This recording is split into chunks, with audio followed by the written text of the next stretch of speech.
Now listen, it's not fair, but please don't be embittered by this fact that without having done a lick of work, without having spent any time in class, without once walking into that library, in order to have anything to do with the graduating class of Harvard, its faculty, or its distinguished alumni, I make a damn good living playing someone who did.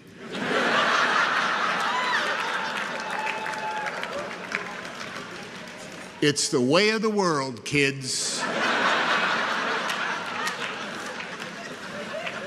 On behalf of all of us who studied for 2 years at Chabot Community College in Hayward, California,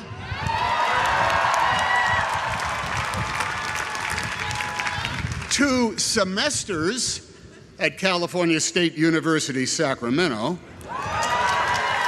and for 45 years at the School of Hard Knocks, earning a Bachelor of Arts degree in one damn thing after another.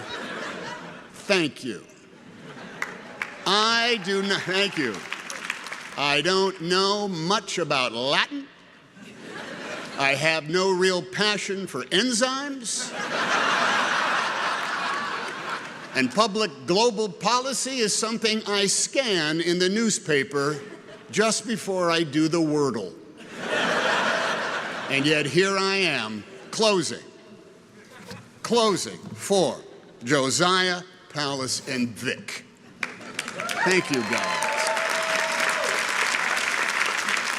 Some of us here can recite by repetition the preamble to a television show we might have seen 5 days a week about a strange being from another planet with powers and abilities far beyond those of mortal men, Superman, who, disguised as a mild-mannered reporter for a great metropolitan newspaper — there were many metropolitan newspapers once, and some of them were great — who could change the course of mighty rivers and bend steel with his bare hands. He was faster than a speeding bullet, and he was more powerful than a locomotive, and he was able to leap tall buildings at a single bound, and those are very, very impressive superpowers. No? Well, what was most impressive about his powers was how he chose to wield them.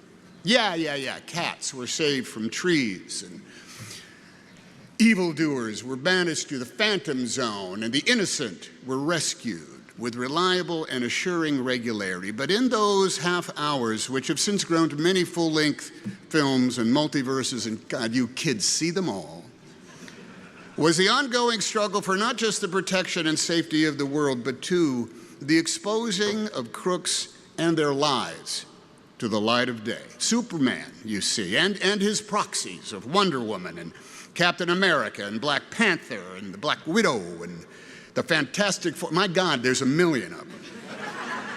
They are all enmeshed in that never-ending battle for truth, justice, and the American way. And in such a struggle, being a Superman is a plus, even with his one lethal weakness, exposure to chunks of the wreckage of his home planet destroyed by its own hubris and apathy.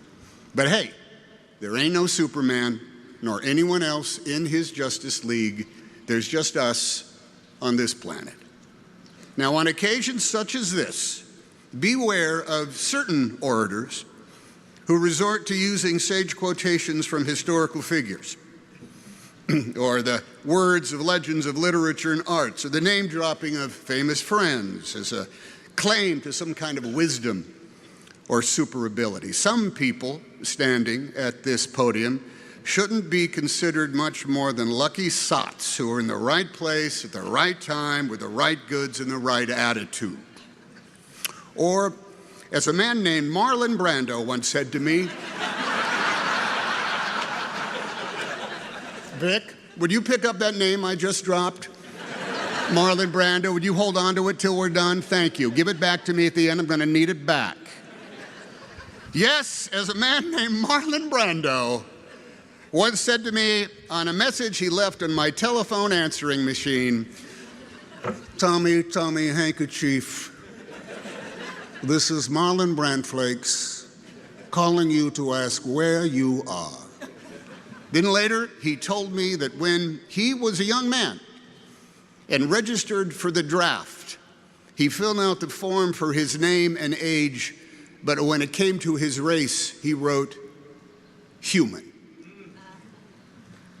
For Tommy, what are we all but human? Yeah, we are all but human. Now, as an armchair historian who reads nonfiction for pleasure, the books divine that there has never been a graduating class that has not faced the greatest challenges of all time. That come every spring, the maelstrom of history swirls so wildly that no matter the year or the era or the generation, there is always an atmospheric river of events that makes right now the hinge upon which our fate is turning. And we here in the stands look at you all in the caps and the gowns, and we hope, oh, at last help is on the way. Somewhere matriculating today is a man of iron, a woman of steel, a superhuman just in the nick of time. Now, this is not because we have failed in our duties or are completely spent. We have done some very super things over our generations.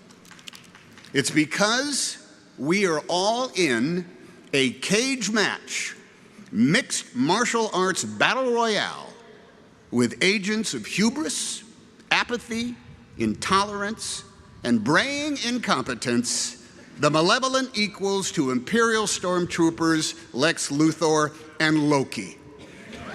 And we could all use a superhero right now.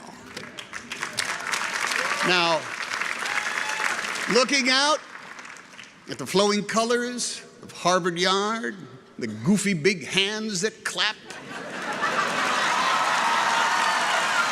the balls that represent the world on which we live, the streamers and the piatas, and someone's very big face rendered large out there amongst the, there she is, that's it. We see beings who are young and restless, with energy and imagination, with righteousness and enlightenment and joy and compassion. And we celebrate your proclaimed wisdom and your worth ethic. We know no one is faster than a speeding bullet, to our shame, every day, to our shame. But we can still summon more power than a locomotive, and we are able to leap tall buildings at a single bound if we have the right gizmo. We can change the course of mighty rivers, if such a thing should be done. And we make machines that bend steel as easily as using our bare hands. And we know that to each other we often seem like strange beings from another planet, in habits and tastes and languages, with holidays and foods we eat, and names of the days of the week, all varying. We all have special powers and abilities far beyond the reach of other mortals. Some of us can repair a screen door with ease.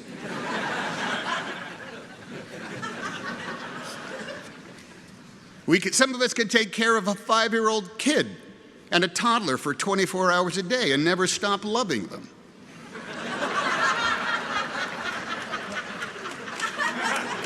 Some of us make sense of physics and economics and global policy.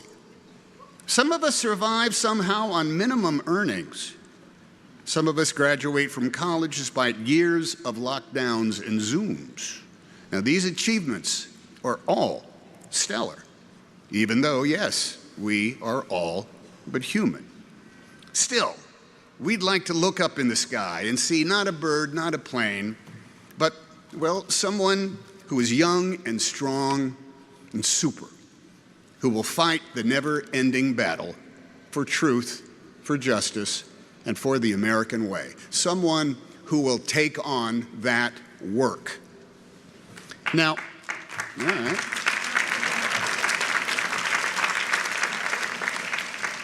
Now, a kooky uncle once said to me, we should all stay in school as long as we can because the moment we graduate, we have to work every day for the rest of our lives. Now, that uncle was, a bit bitter, but he was not wrong. We all get to complain about the man, and we all have debts we got to pay. And we're all entitled to a day off to lay about. But the work that is called for, that we must do, has no expiration date. It is the construction of our more perfect union. And that job will never, ever be completed. It's one that requires rigorous attention, unfading wherewithal, and all hands. The work is the keeping of the promises of our promised land, the practice of decency, the protection of freedom, and the promotion of liberty for all with no exceptions. And man, that takes on a lot of work. It's work that is done on multiple job sites every single day, and you can call each of them the battle for truth, justice, and the American way. Yes, the American way. The American way is exampled in both plain sight and in subtle attitude. It's in moments of routine exchange and in broad expectations. It's in places of historic weight and import and in the small spaces in which we all stand. The American way can be exampled when you respect the law and the rights of all, because if you don't, who will? When your food is brought to you and you thank the server, because if you don't, who will? When you pick up the litter that has missed the recycling bin, because if you don't, who will? When you vote your conscience and make sure your neighbor has the opportunity to do the same with theirs, because if you don't, who will?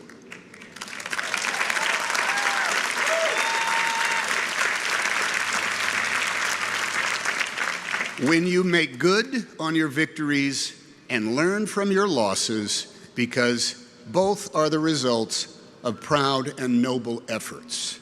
If you don't, who will? The American way was first proposed not far from here, when subjects of a king demanded more control over their lives than that dictated by someone else's definition of providence. At the same time, women had no legal recourses. An entire segment of the population had been taken from their homeland and enslaved to work as chattel regardless of their age. And the original inhabitants of this continent, from sea to shining sea, the only ones who carried the DNA of America, were considered subhuman. Yet even with such paradox was written down the how-to. How to establish justice, ensure domestic tranquility, provide for the common defense, promote the general welfare, and secure those blessings of liberty for ourselves and our posterity, no matter as time and conflict and the institutions of our democracy would determine our gender, our race, our creed, our color, our chosen deities, or who we love. For it is our manifest destiny to pursue our own happiness. All of us, no exceptions, are entitled to the inalienable rights of liberty and freedom because we live in the United States of America.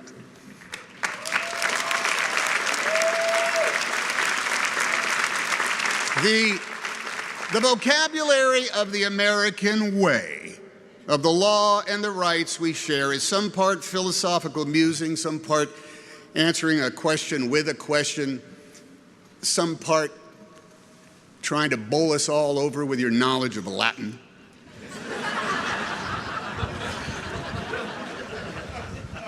Some part answering the question with a question. And the rest is all practical. It's even physical, and it's certainly tangible. It's the language of telling the truth. What is truth again in Latin? Veritas. The language of telling the truth. It is in the vision quest for truth that we look to you newly incorporated members of the Justice League of Avengers to come to the rescue. For the truth to some is no longer empirical, it's no longer based on data, nor common sense, nor even common decency. Telling the truth is no longer the benchmark for public service. It's no longer the salve to our fears or the guide to our actions. Truth is now considered malleable by opinion and by zero-sum endgames. Imagery is manufactured with audacity, with purpose to achieve the primal task of marring the truth with mock logic, to achieve with fake expertise, with false sincerity, with phrases like, I'm just saying, or I'm just asking, I'm just wondering. Now, literally, you cannot believe your eyes, and your ears will help others lie to you. Someone will report the world to you exactly as you wish it were, full of alternative facts, of conjured narrative meant to buttress the status quo and deny its offenses, or rejig the rules and muddy the playing field depending on where one is on the food chain and the moral spectrum. The American way can be demonstrated without ceasing as a perpetual prayer by every big shot and any plain Jane or Joe Blow. Justice can be an everyday pursuit, case by case, with both lightning speed and the slow, inevitable effect of gravity. Truth, though, truth. Truth feeds up in the high country, as elusive as serenity, yet as certain as the North Star and the Southern Cross. Truth is mined at the intersections of our chosen behaviors and our fixed habits, in our personal boundaries. Truth has synonyms such as honesty, honor, transparency, and yet the common practice of so many is to play fast and loose with those very words, to create enemies, to claim victimhood, to raise the mediocre into merit, and to make cloudy a vista that is actually crystal clear. Likewise, truth has opposites. Omission. You don't need to know that. Distraction. That's not the real story. This is. Opinion masquerading as clairvoyance. Oh, here's what is going to happen. And influence peddling. A lot of people are saying. Truth, too, has a nemesis equal to any colored kryptonite that, like a feral hound, is never too far off the path in the weeds and in the shadows, lying in wait for the lethal opportunity to bring truth down. And that beast is indifference, which will make moot all the permanence found in truth. Indifference will rust away the promise of our promised land. Propaganda and bald-faced lies will erode over time. Idolatry and imagery lose luster and effect. Ignorance and intolerance can be replaced by experience in the wink of an eye, but indifference will narrow the vision of America's people and make dim the light of Lady Liberty's symbolic torch. Indifference makes citizens into indentured servants held in labor by the despots and tyrants whose default setting is cynicism, who outlaw dissent and ban art and dialogue and books, who grab power any way they can, enabled by the subterfuge of their co-conspirators, rewarding the rationale of the complicit, and surging into the vacuum caused by the indifference of a people who have been made weary by struggle, so weary that they lose hope and are left to yearn to be saved by the fiction of superheroes. Every day, every year, and for every graduating class, there is a choice to be made. It's the same option for all grown-ups who have to decide to be one of three types of Americans: those who embrace liberty and freedom for all, those who won't, or those who are indifferent. Only the first do the work of creating a more perfect union. a nation indivisible. The others get in the way.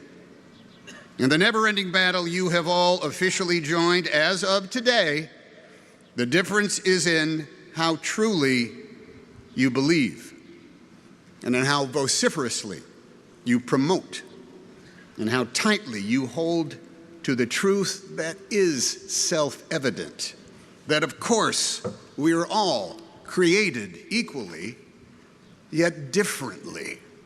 And of course, we are all in this together.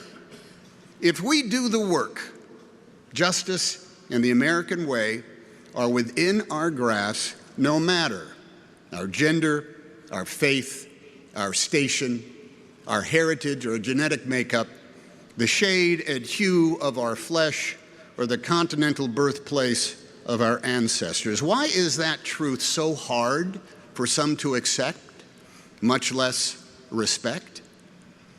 If you live in the United States of America, the responsibility is yours, ours. The effort is optional.